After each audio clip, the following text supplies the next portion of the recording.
Sistema de arrefecimento do tipo aberto. É o sistema que possui esse reservatório aqui, que ele tem só uma mangueira de ligação com o restante do sistema. Ele basicamente funciona da seguinte forma: quando o motor aquece, o fluido de arrefecimento também aquece e com o aquecimento ele expande. Com essa expansão do fluido de arrefecimento, ele gera uma pressão no sistema. Para não sobrecarregar o sistema, existe uma válvula aqui, mais adiante eu vou mostrar para vocês. Essa válvula abre e libera a passagem do fluido para dentro do reservatório. No momento que o motor é desligado, a temperatura começa a baixar, baixa a temperatura do fluido, o fluido, quando ele resfria, ele reduz o volume. Reduzindo o volume, ele baixa a pressão interna e retorna o fluido que veio para esse reservatório, ele retorna para dentro do radiador, que tem uma outra válvulazinha aqui que libera essa passagem. Então, aqui dentro do reservatório, toda essa passagem que tem aqui, desde da tampa do radiador, a tampinha aqui, e esse tubo, a ponta dele fica lá embaixo. Para ocorrer o retorno do fluido, não pode ter entrada de ar falso em nenhum desses pontos dessa linha. Tem um outro ponto aqui também, que é na tampa do radiador. Tem essa vedação externa. Essa vedação maior aqui, ela faz a vedação no bocal do radiador.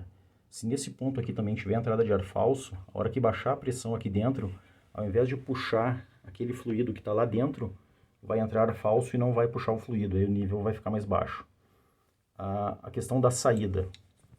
Aqui tem essa mola, essa vedação que está aparecendo aqui, ela veda nessa parte mais interna.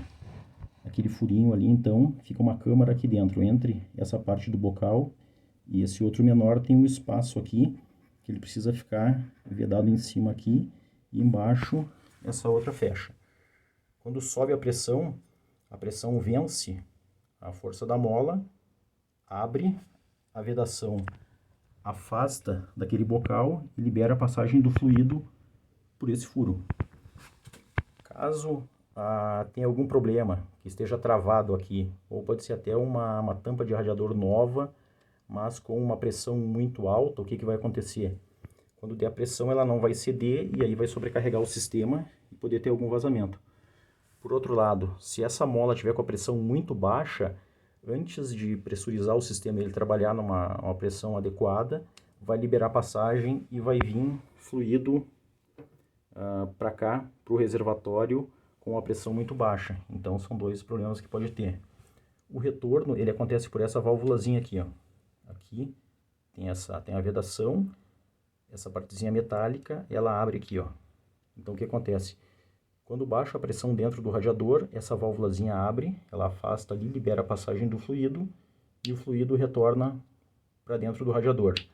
Se essa válvulazinha aqui não funcionar, por algum motivo, o que vai acontecer?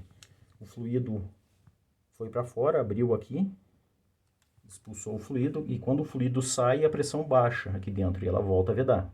Então tá tudo fechado. No momento que o motor esfriou, que baixou a pressão interna em função de voltar ao volume normal o fluido, essa válvulazinha aqui não abriu, o que vai acontecer? Aquele espaço que estava ali dentro, que deveria ser preenchido pelo fluido que retorna, não vai retornar. E aí pode acontecer das mangueiras ficarem com um aspecto deformado. Ela fica meio murcha, como o pessoal fala às vezes, né?